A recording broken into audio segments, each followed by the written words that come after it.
Hi, everybody, and welcome to our webinar, How to Navigate Invoicing and E-Reporting Requirements.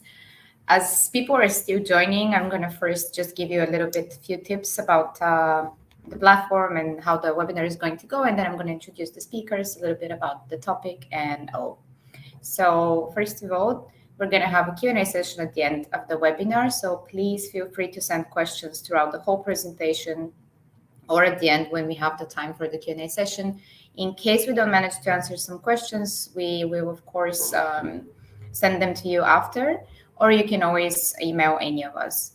Another thing is that throughout the webinar, we're going to have some polls, so we kind of break the ice. We also give you a little bit of a time to have a break and also to make it a bit more interactive.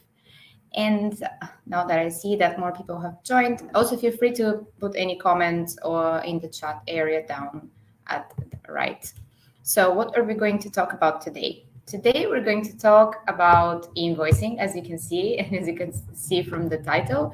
We're going to see a little bit about compliance, what are the latest news, what's going on, not just in Europe, but also overall in the world. We're going to have some focus on certain countries, and of course, we're going to go through the various different models of invoicing, different challenges that there are, and how you as a company can kind of overcome these challenges and kind of have a streamlined process of invoicing compliance. So just to a bit introduce the speakers today, I'm going to be moderating the webinar. As I said, my name is Katja, and I'm a business solution manager at Comarch for the past 3.5, almost 4 years. And with me today, we have Ellen Kortblind, who is a partner and leader in PwC Center of Excellence in Invoicing and in Reporting, and has over 15 years of experience in invoicing and reporting. So she's going to share some very valuable information with us. And we also have Rafał Trianowski, analyst and invoicing expert at Comarch, who is also very knowledgeable on legal compliance and implementation, and is a big support at Comarch for legal requirements. So now we're going to have our first poll quickly to sort of break a bit the ice. So as you can see, there is a pop-up, and we're going to focus on which regions you're planning to implement invoicing or e-reporting. So feel free to either skip the poll or even share some comments in the chat. And interestingly, for the poll, as we can see for now, most people said that they're interested in Europe. So that's, of course, because the latest regulations are here. We have quite a few results, so I'm going to leave the stage now to Ellen. Ellen, thank you, and it's your time. Thank you so much, Katja. Hello, everyone. Also, very warm welcome from my side to this webinar. So it's good to see that many of you are interested in the latest developments in the European region when it comes to invoicing. So we will try to focus a bit on that as part of what we will explain during the webinar today. But before going into the details, let me shed a bit of background to the topic. First of all, it's very clear that e-invoicing and e-reporting obligations are still very much on the rise. If we look at the global picture around e-invoicing, e-reporting obligations, and when I'm talking about e-invoicing, e-reporting, I make the distinction between mandatory electronic invoicing, meaning a process whereby you are obliged to send or exchange invoices in electronic formats. Mostly that format has been predefined by the tax authorities, and often you are even obliged in such a model to send over your invoices via a government-run platform. So you see that the government has, I would say, a prominent place in the middle of your invoicing process in this type of model. When I'm talking about e-reporting obligations, I'm making reference both to real-time reporting obligations. That means a bit similar as compared to mandatory e-invoicing, so meaning the invoice information is being exchanged with a government entity. But timing-wise, this is happening after issuance of the invoice. And then, of course, a third category, not exactly the same as the two others in terms of nature of the data that will be reported, that are the on-request e-audit requirements, where accounting information is also sent in a structured format towards governments. So you can see, if you look at the global picture, as I mentioned, since 2023, and how it will change by 2028, you will definitely see a very large increase of new obligations that are being imposed, basically in all the different categories. So in the mandatory e-invoicing obligations, both and especially with respect to business transactions, but also with respect to business to government transactions, where you can see that governments still very much want to lead by example by making it mandatory in case you want to do business with a government entity in those countries to send your invoices in electronic format. But also more and more in a B2C environment, where you also see a clear increase in the number of requirements that require you to send also, in this case, your invoice in an electronic format.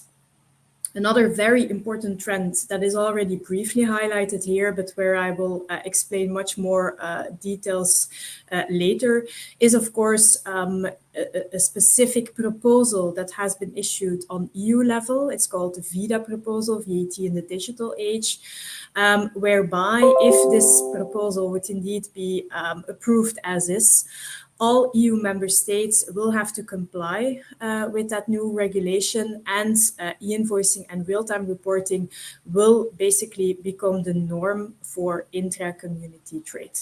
But more on that later. So knowing all of this, we know e-invoicing, e-reporting still very much the focus of many governments around the globe. How are they now implementing these types of models? Well, I think it's fair to say that what all of these models have in common is that none of them is implemented in precisely the same shape and form. But if we try to categorize the different requirements that we see popping up globally, I think this overview slide is giving a good impression of the different models that countries are looking into or have already implemented. I will briefly touch upon them, but Rafael later on will take you through much more detail in terms of what this practically mean, what these models practically mean for the exchange model of your invoices. So if you go from left to right, the first model that has been highlighted here is the so-called interoperability model, whereby taxpayer recipients, supplier and buyer, make use of specific software solutions, so-called access point providers, in order to exchange their invoices in a very streamlined manner based on a predefined set of rules and agreements that facilitate, let's say, the exchange process between these parties. Here, the PEPL model, PEPL short for Pan-European Public Procurement Online, which was originally established in the EU for, let's say, B2G transactions, but where you see that this process is being used more and more also for B2B type of transactions. The next one, that's more a reporting model, real-time reporting, a model that has already been implemented in countries like Hungary, Spain with the SII reporting, but also in South Korea, whereby after issuance of the invoice, as you can see in flow 1, the taxpayer is also exchanging a specific set of information around that transaction with the tax authority for further audit and control. The third model is the clearance model, a model that has been already very widely used in the Latin American region, where you can see that before being able to send an invoice by a taxpayer to its recipient, it needs to receive a good-to-go kind of confirmation from the authority. So a clearance process is in place, whereby a tax authority is really checking whether the invoice meets all the predefined controls and obligations before actually being able to send this one out to a buyer, and whereby a buyer can also have a similar obligation to validate its received invoice with the tax authority in the next step. The next model that is being highlighted here is the centralized exchange model. If you're active in Italy, this will definitely ring a bell. It's also often called a distribution-based model, whereby indeed a tax authority is not only the one who is clearing your invoice and receiving or providing you a good-to-go message before you can send the invoice towards your recipient, but it's also the tax authority who is actually the responsible party for sending, for distributing your invoice towards your recipient. And then the last model on the slide, that is called the DCTCE model, so the Decentralized Continuous Transaction Controls and Exchange model, is a model that is proposed by a number of stakeholders and, for instance, also by PwC. Whereby you could basically say it combines a bit the best of both worlds. It is focused on giving a clear interoperability framework, as you saw in the first pillar here, but whereby the software solutions that are being used for the exchange of documents also have the responsibility of sending the specific information that a tax authority wants to receive in order to perform its audit function, its control function as part of that process, but without, let's say, creating a dependency in the exchange model that is happening between the two access point providers or software solutions. So that, in a nutshell, in respect to the different CTC models that we see being implemented globally. If I then move further, I explained in the beginning, there's a lot of change happening. We see more and more countries that are indeed looking into the implementation of the one or the other model. What we highlight here is basically a very detailed overview, a watch list of the different requirements that are coming your way globally in the different subcategories that I explained about before. Where you can see that for Europe, and I'm sure we will touch upon that later as well, you see very big economies moving towards the implementation of an electronic invoicing process, with France, with Poland, both implementing B2B mandatory e-invoicing by July 24. But also other countries more recently receiving the confirmation from the European Commission that they are allowed to implement a B2B e-invoicing process. Think about Romania, think about Germany, who both received that confirmation from the Commission. And then also Spain has very recently shared the technical specifications of its intended B2B e-invoicing model. So all in all, for the ones, and you clearly indicated that as part of the poll, you're interested in Europe. Well, there is definitely a lot going on in this area in Europe nowadays. Even more so, and I already alluded to it in the beginning, even more so because there is also an important policy initiative worth mentioning happening in Europe. So the VIDA, VAT in the Digital Age proposal, which is really an initiative from the European Commission to harmonize the electronic invoicing framework and the digital reporting framework for all EU member states. So it is a proposal that has been issued end of last year, so December 2022, where basically changes have been introduced in two big categories. First of all, changes to the electronic invoicing process. Secondly, the introduction of a so-called digital reporting requirements. What does it mean in practice? First of all, looking into the changes to electronic invoicing, you can see that the proposal is introducing a new definition of what needs to be considered as an electronic invoice. Where in the past, the definition was merely referring to the fact that you are sending or receiving invoices by electronic means. As from based on the proposal, January 2024, an electronic invoice will only be considered electronic if it is issued in a structured format, allowing for its automatic processing on the recipient end. So this, of course, in itself is already a very important change that is being introduced by this proposal. Secondly, and that is even more impactful, there are also changes being introduced to the concept of the invoice. I mentioned before the fact that basically as a company, you have yourself the possibility to decide how you will send your invoice in a non-mandated situation, meaning you can either decide to send your invoice on paper, or you can use electronic invoicing, according to the previous definition. In the future, based on this FIDA proposal, as from January 2028, structured electronic invoicing will become the norm. It will become the default system for the issuance of invoices for all intra-community trades. However, member states will have, based on this proposal, also have the possibility to go a step further and also introduce e-invoicing as the norm, as the default process for the domestic transactions as well.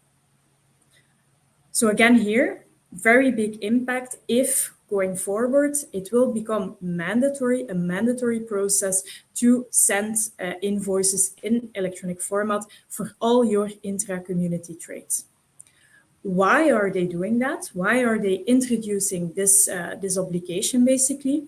That links with what you see on the right side of the slide, namely the introduction of a digital reporting requirement for intra-community transactions. So nowadays, if you look at your intra-community trades, the way you need to report on that trade as part of your standard VAT returns, well, you can see that you have recap statements, either a purchase listing, an acquisition listing, or an EC sales listing, and or let's say where you will find all the intra-community transactions summarized in an aggregated manner as part of that statement. Going forward with the VIDA proposal, this recap statement will be replaced by a digital reporting requirement, meaning information that needs to be transmitted on a transaction-by-transaction basis instead of the previous aggregated way of reporting. And there are also new information, new fields that are specifically being added in order to, let's say, be better weapons to detect any intra-community frauds. Where in the past, the reporting of information on the acquisitions was only optional, let's say, only if certain member states have decided to implement that reporting, it was indeed in place. But going forward, also the reporting of information on acquisition side will become mandatory. And again, this will be a transactional reporting instead of the aggregated reporting. However, an important side remark, this is still a proposal. So it's still undergoing a lot of political discussion nowadays. We've heard about the feedback in the latest ECOFIN meeting, where you see that not all member states are absolutely aligned on all the concepts that are being introduced here. Also not on the timing, because there are some changes that are already implemented or have to be implemented as from January 2024. So that is pretty short notice if you look at where we are today. So timing-wise, also on, I would say, some of the fundamental aspects that are part of the proposal, there is still discussion going on. So it's very, I would say, I would very much recommend to follow up on what is happening with VIDA and really assess the impact that it may have to your business going forwards.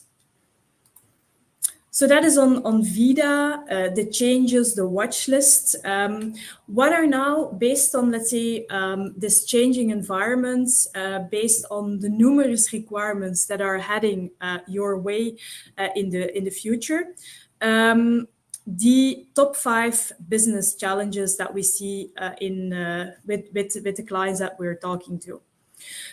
First of all, given the magnitude of changes, given the number of changes that are happening, it's clear that not all businesses have a clear view on the obligations. So as I mentioned, the regulatory environment is very complex.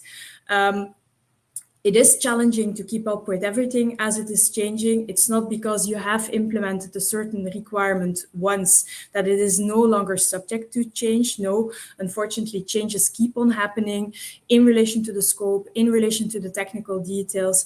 So it is very, it is very much needed to have indeed the appropriate time, resources available to follow up on everything that is changing and assessing the impact that it has to your business in order to make sure that you remain compliant, because that is, of course, a must-have situation. The second business challenge that we see very much popping up when talking to our clients is the fact that, and you saw that with the different models as well, there is still a high level of fragmentation going on. Despite the harmonization efforts in the EU, you can still see that each country is introducing its unique obligations, which of course also have an impact to the changes that are needed to respond to those specific requirements and obligations from a systems, from a process, and from a people perspective. A third element is the fact that given the number of changes happening, given the fragmentation, that many businesses have until now really relied on local teams, local solutions to deal with the country-specific e-invoicing and e-reporting obligations.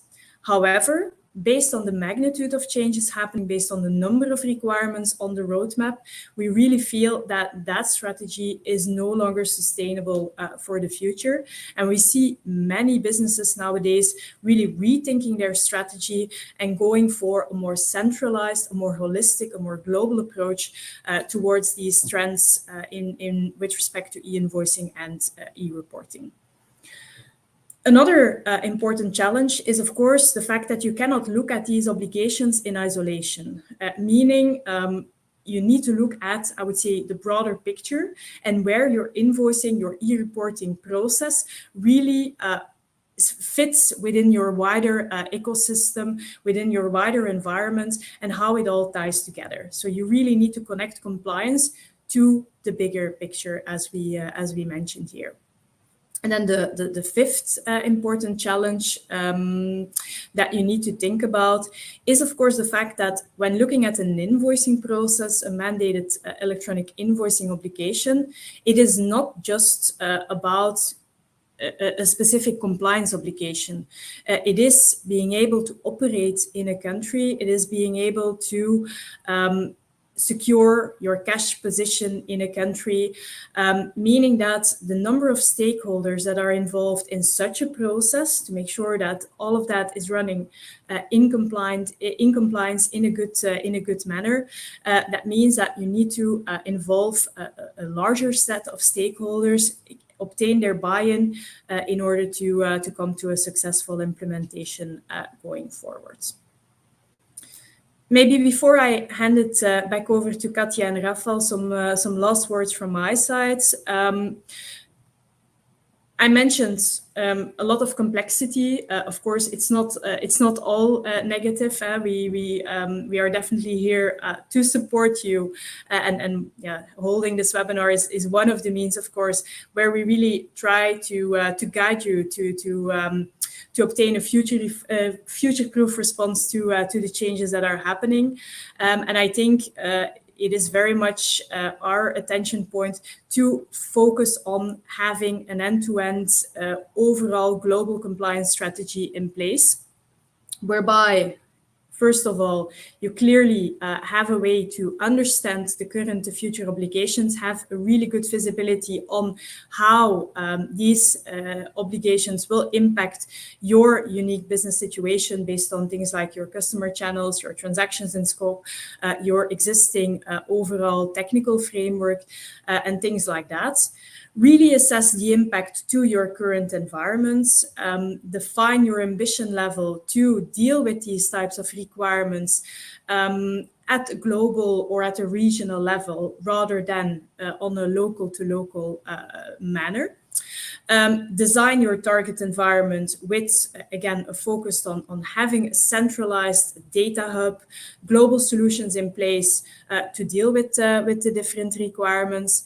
And then, of course, make sure that you standardize your approach in order to avoid that each and every new obligation that pops up, that a separate project needs to restart from scratch, but that you can really realize synergies throughout the different implementations with the strong support of third-party relationships that really offer that global experience and that global support. So I think with that, Katja, I can hand it back over to you for another poll, if I'm not mistaken. Yes, thank you very much, Ellen. Ellen was correct. And shortly, you're going to have a little pop-up with some new questions for our poll. So we're kind of looking to understand why this webinar particularly interested you. What was it that attracted you? I can see that also everybody is very active in the chat. So as I said earlier, we're going to do our best to answer all the questions, and we of course will send you after that the answers to all the questions we're going to collect today.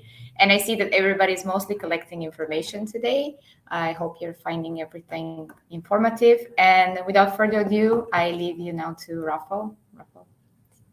Thank you, Katja. And just to make sure, is my screen visible? Yes. Perfect.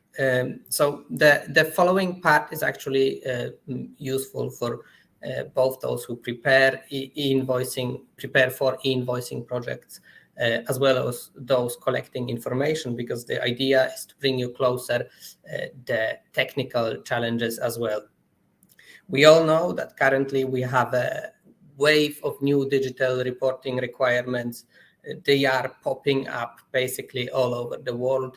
And thanks to Ellen, we are now also more familiar with the different types of the so-called continuous transaction controls models, as beautifully presented on the slide with the 5 different schemes with well-structured terminology as well. But I always find it useful to introduce complex topics by oversimplifying at first and showing a high-level perspective. Moving pictures definitely help with that.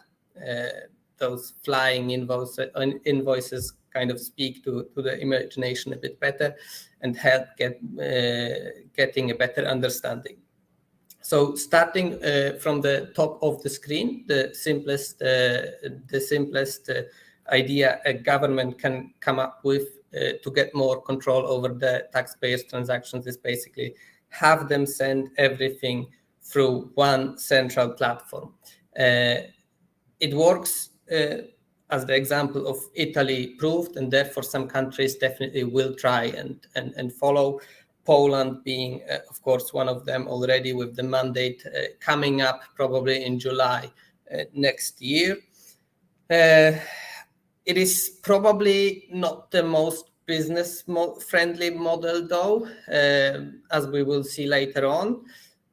Kind of a different approach, but surely with the same aim, real-time or near real-time reporting on the left side of the screen, where you are usually free to send the invoice to the receiver however you wish, sometimes even on paper. Perfect example would be Hungary, where it's perfectly okay to send invoices on paper, but you have to report them to the central platform. The data report from the invoice has to be reported either in parallel or shortly after. We also have clearance system on the right side on the screen, where the invoice needs to be cleared by the authorities, and only after it gets some kind of stamp or signature or code, it becomes a valid invoice which can be sent to the recipient. And we also have different variation of the system. So those 5 models, those 4 here, this is by far not everything which is possible. We can mix it up basically however we wish. One example would be to make to introduce some accreditation process for service providers. A perfect example of a mix is the hybrid model, which is currently being introduced in France. It is a bit more sophisticated, since the idea is to provide the taxpayers with alternative ways to send an invoice. One of them being a network of certified providers, similar as we have it in Finland right now, but without the involvement of the government. And the second possibility is to use a governmental centralized exchange where you can send the invoices through, similar as in Poland, similar as in Italy. So this is the idea which gives the taxpayer some alternatives, basically whatever suits them best. Therefore, a bit more taxpayer friendly. So this was like the high-level overview of what can be expected in the coming years in all over the world. But let's continue with some terminology which has to be explained in order to understand the challenges which are connected to implementations in the field of the e-reporting or e-invoicing. And I divided this slide into 5 sections to better group the important terms. First of all, on the left, we have the stakeholders which occur in any e-invoicing or e-reporting implementation. We obviously have the document issuer, no matter if report or invoice. We have the invoice recipients. We have the tax authority, which is interested in gaining more control over the taxpayers' transactions. And we have IT service providers who are acting as the entity who helps you to guide through the technical challenges connected to the mandates. But then we have the next group, the so-called structured invoices, which are electronic invoices, but not PDF files. It has to be structured data containing the mandatory elements an invoice is made of. We have an important term, which is the European norm, which was very widely used for quite some time already in the public procurement area, and is now slowly spreading to the B2B world. This is basically the norm contains a semantic data model for electronic invoices, which, as I said, was developed for B2G purposes, but will be adjusted as well in the future to B2B purposes as well. So it is more or less a structured set of information. The syntax is more or less a structured set of information contained in the invoice. And there are 2 syntaxes which are compliant with the European norm, and they are representing the requirements, the semantic requirements of the norm. So it's basically a machine-readable format.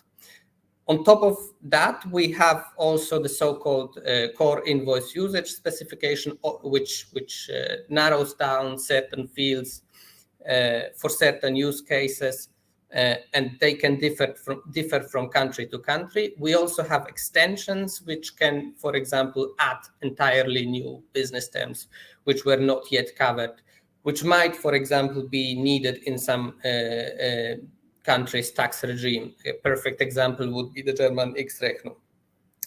The next group is all about transmission. So we also have different ways of transmitting the structured invoice. It can be done using the so-called 4-corner model, which is mainly known thanks to PayPal. It's a brilliant idea. We have multiple web services or platforms with API connections. We have interoperability agreements between service providers, and we also have other ways, even emails with structured attachments. This is still fine. However, I definitely wouldn't recommend.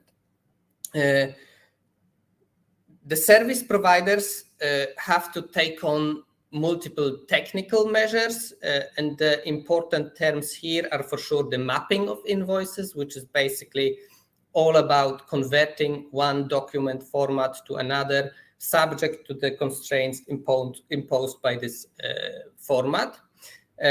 We have the schematron, which is a set of validations, and we have the schema, which is a specification, otherwise a document structure in the form of an XSD file. We also have the secure communication channels, for example, SFTP or AS2.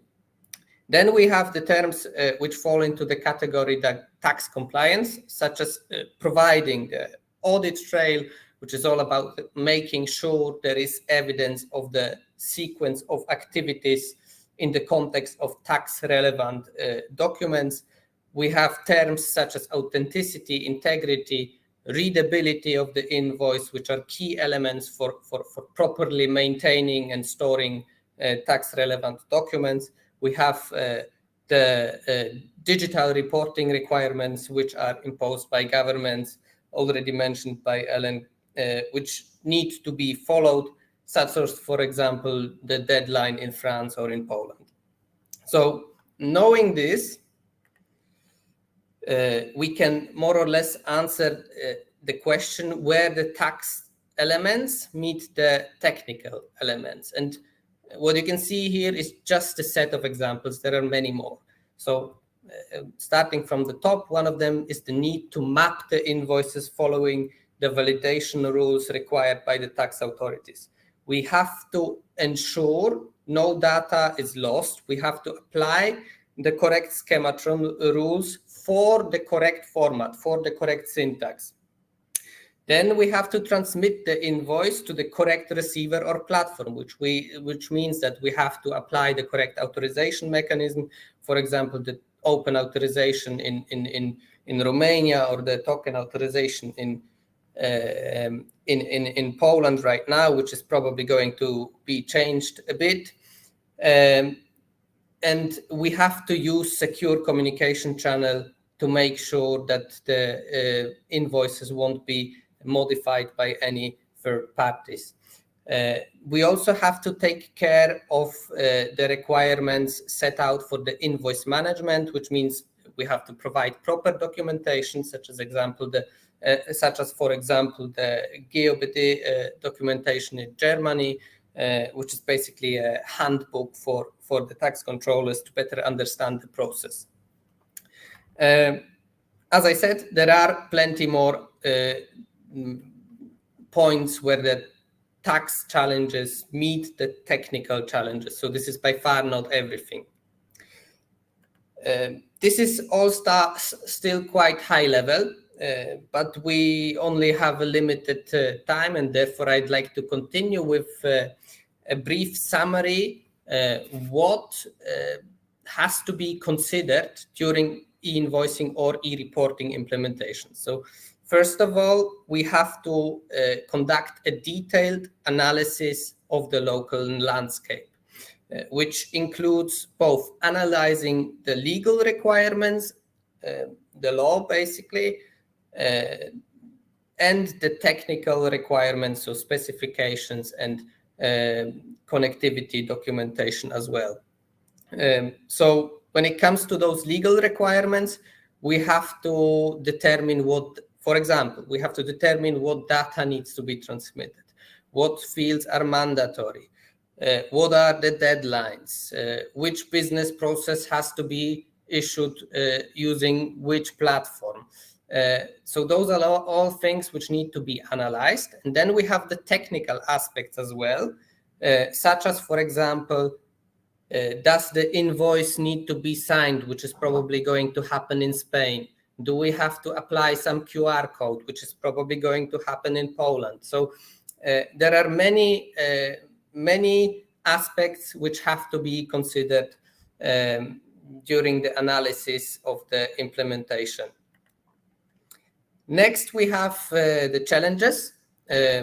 Some of them more obvious, some of them less obvious, but all worth mentioning. So it is obvious that the complexity of a country's solution might be a challenge, but we kind of already said that. One big challenge is that the requirements, the documentation is not always available in English. So local presence is definitely an advantage. And even if you have it, it's quite challenging as well. It took us a while, for example, to get a certified to become a certified provider in Thailand, despite having a local office. So it was really quite a challenge.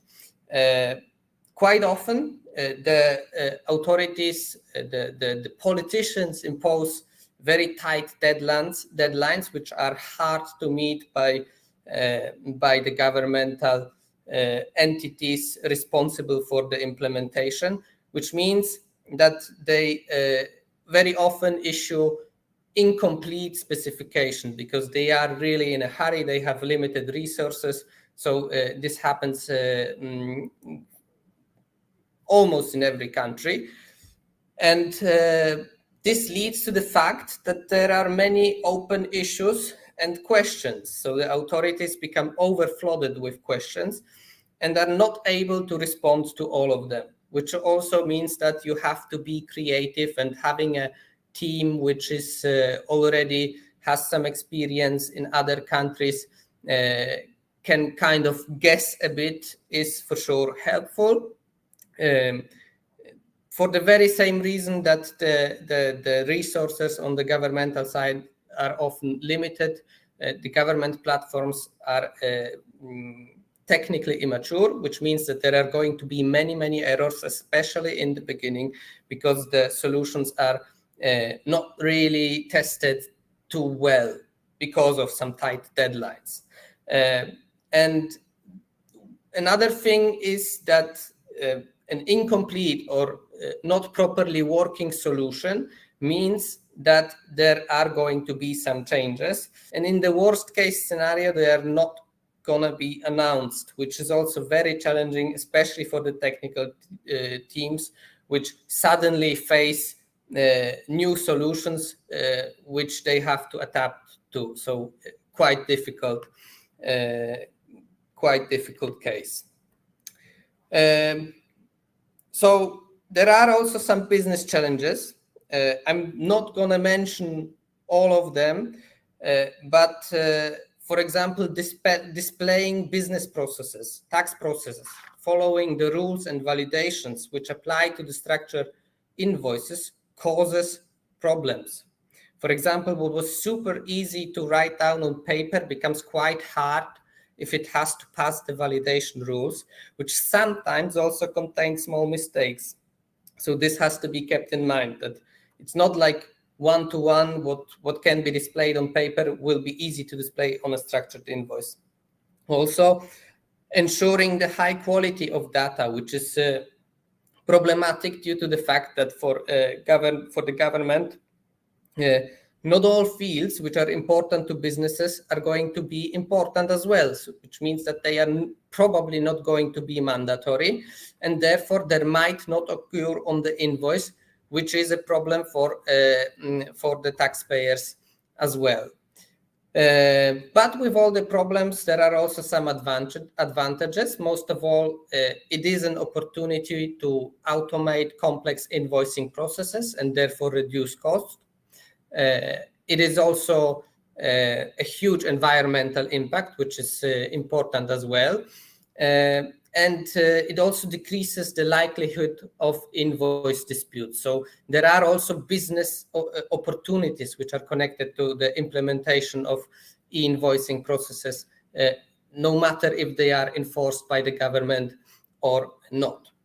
And knowing all this, I would like to once more pass on to Katja and Ellen, since we are now going to discuss some countries with e-invoicing plans, one of them being Belgium, mainly because it is not only a very interesting development, but also because Ellen is close to the tax authorities and might give us some proper inside knowledge. And later on, Katja is going to do a quick poll, which will enable you to choose the next country to be presented by me. So Ellen, if you could please take over. Of course. Thank you, Rafael. So indeed, a few words on the upcoming obligations for the Belgian market, which is indeed close to, well, home and my heart, of course, in terms of developments. Just as a recap, Belgium, as part of its wider tax reform, has indeed announced that it would also implement mandatory e-invoicing in combination with an e-reporting obligation. This is, of course, all subject to political negotiation, political discussion, which is very much, if you're following the news in Belgium a bit, very much going on at this point in time. What is currently on the table, and I mentioned this with a lot of caveats, let's say, based on that political decision process, which is still happening, is that indeed Belgium will move into mandatory e-invoicing based on PEPL. This will be initiated based on the earlier mentioned timelines as from January 2024 for the ability to receive invoices over PEPL, and then in a phased manner based on the size of the company as from July 2024 for sending of electronic invoices via the PEPL network. However, I say this again with a lot of caveats, knowing that we're already July 2023. I am quite certain that these timelines may move a bit further in time, that the January 2024 is no longer completely realistic, let's say. But we'll have to wait on what comes out of the political discussions, which we are hopefully expecting to receive by the 21st of July, because that's the ultimate deadline before they go on a summer break, basically, to receive more guidance on what that will imply. The second big element of the reform is linked to mandatory e-reporting. And you may see that there is a distinction in terms of scope between mandatory e-invoicing and mandatory e-reporting. So the mandatory e-invoicing, that is affecting all Belgian established companies, whereas the e-reporting process goes a step further and is also affecting Belgian VAT registered businesses. So even if you're not established in Belgium, but have a VAT registration, you are potentially also part of the scope of the e-reporting process. Based again on the previous announced timelines, this will be implemented as from January 2026. So you see a very big impact if this is being implemented within these short time frames, especially. However, what is very good about the Belgian mandate is that it relies on an international standard. PEPL has already been mentioned numerous times throughout this presentation. And the good thing is as well that you can already start preparing for what is coming. So PEPL is very much available already to be implemented for your B2B processes. So you can already start early with this process and should not per se wait for the ultimate guidelines to be published by the Belgian authorities. So these are just a few words or a few updates on the current situation in Belgium. So I think, Katja, that brings us back to you. Yes, thank you very much. Yeah, PEPL is indeed something that started and then now it's gone all over the world. So we're kind of curious. We're going to launch a poll to which country you would like to see next. We wanted to make this a little bit more interactive, give you the freedom to choose. So you can choose from France, Poland, Malaysia, and Australia. I saw in the chat a lot of questions about Poland, but you can choose from either of these. So you can go ahead and then we'll announce the results for Rafa so he can select. So far, Poland is leading. Okay, so yeah, we have 42% for Poland and 31% for France. So this was kind of expected. Because those are the most hot topics right now. So yeah, then we are gonna continue with Poland. The Polish government started thinking of centralized exchange back in 2021 when a draft bill was issued. Then we had public consultations where we also had the pleasure to participate. Later, the E-Invoicing bill was introduced by Parliament by the end of the year. A decree followed which started the voluntary period, which went on from January 2022 and will last till the mandatory introduction of e-invoicing, which is probably going to take place in July in July 2024. The bill on that is currently in the higher chamber of the Polish Parliament, the Senate, and it is going to be voted today. So I hear that there are going to be some remarks, but the main idea, the introduction of a centralized exchange, is accepted by all political parties, which happens quite rarely, especially in Poland, and means kind of shows us how important this topic is to the government to get more control. Again, we're going to oversimplify. The process seems to be super simple if you take into consideration the high-level structure only. So there is an API connection to the central platform called XEF, where you issue the invoice and the recipient can download the invoice on the other side, basically. So it looks quite simple, but it isn't. One nuance, for example, is the so-called XEF ID, the XEF number, which is assigned to each invoice which was sent to the platform and validated properly.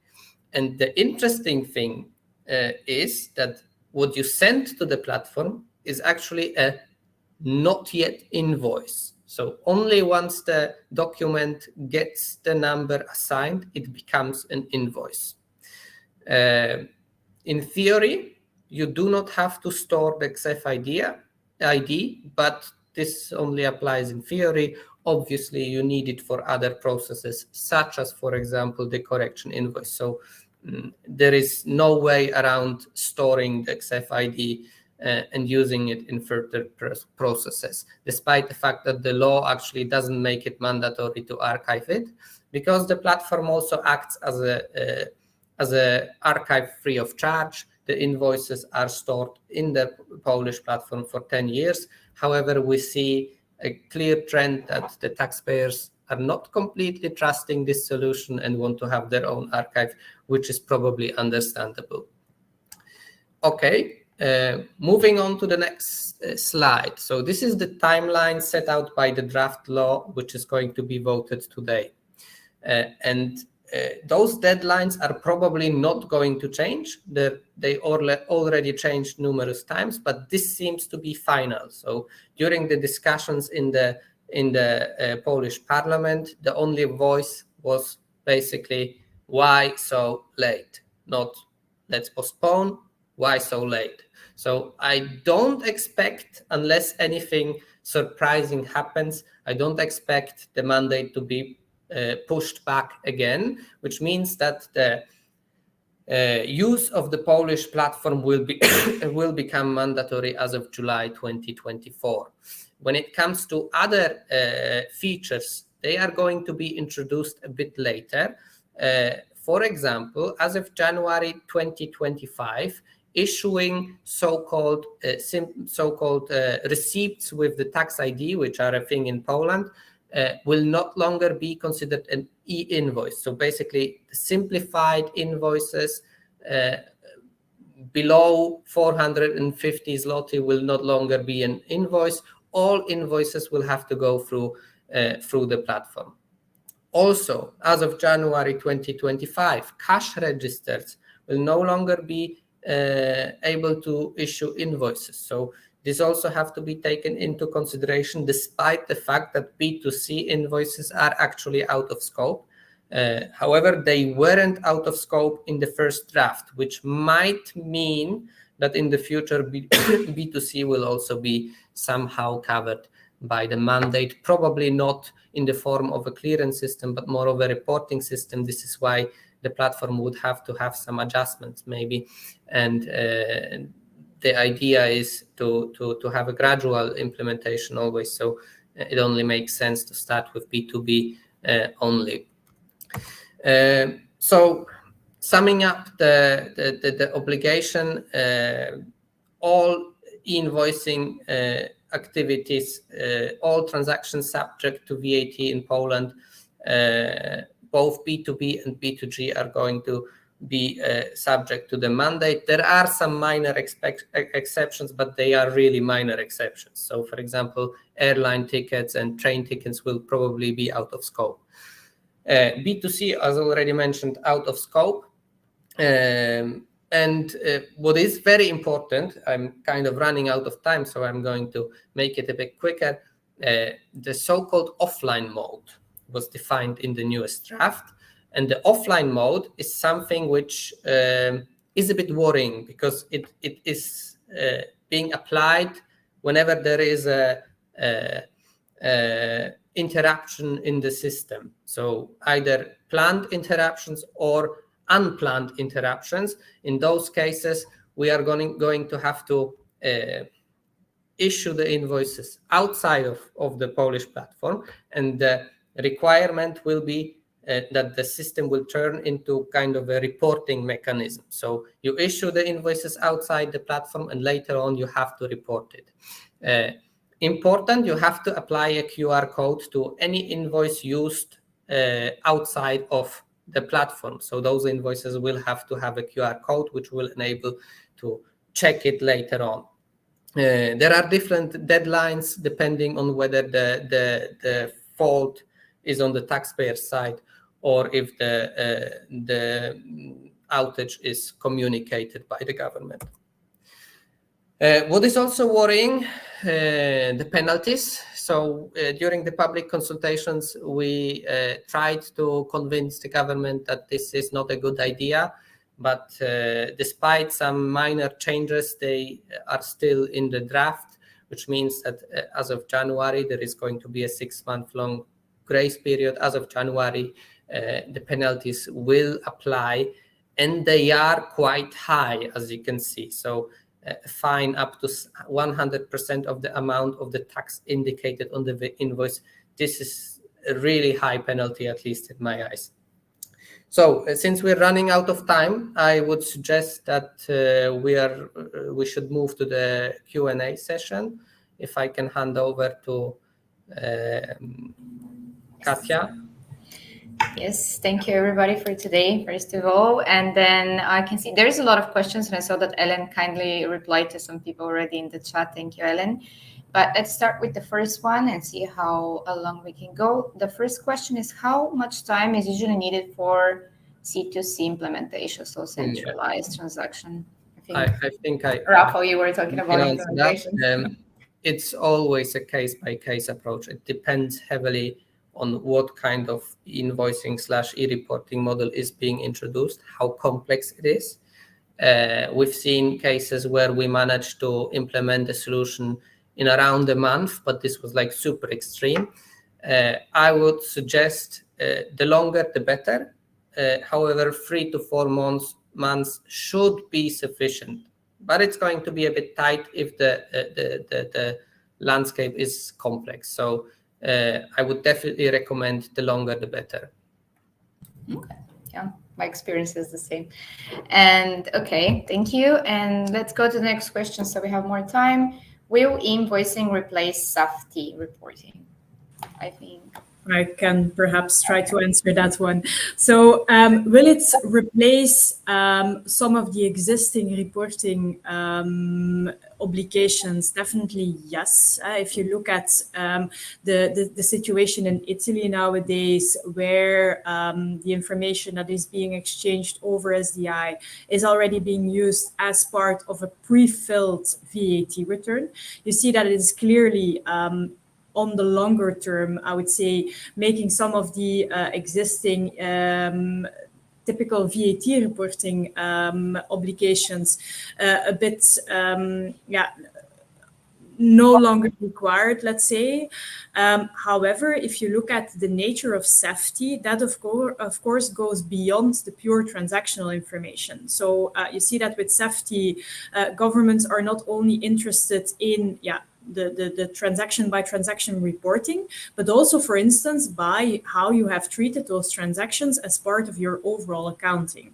So in this sense, I'm not really convinced that SAFTI or that e-invoicing will completely make the SAFTI reporting no longer required or make really replace it. But definitely it will replace some of the existing compliance obligations in the VAT front. And that's also what we see happening in, for instance, countries like Romania that are now at this point in time going through a simultaneous implementation of SAFTI, but also of e-invoicing. So you see that both elements go hand in hand. And again, that has purely to do with the fact that SAFTI is not purely of a transactional nature and is not only focusing on VAT type of reporting, but is also having a broader impact on your accounting, on your direct tax position. I hope that answers the question, Katja. Yes, thank you very much. It is indeed. I don't know if we have time for one more question because I see that people are starting to leave. So I guess that will be all for today. And we will make sure to send everybody the questions. So we're going to collect everything that's left from the chat and send it to everyone. Thank you for participating. Thank you to our speakers. You guys were wonderful. And to everybody in the chat for being so active. That was great and very interactive. And we're looking forward to seeing you in the future again. And if you have any questions, feel free to contact any of us either on LinkedIn or we're going to provide you contact. So please do that. Thank you all. Thank Bye-bye. you. Thank you very Bye. much.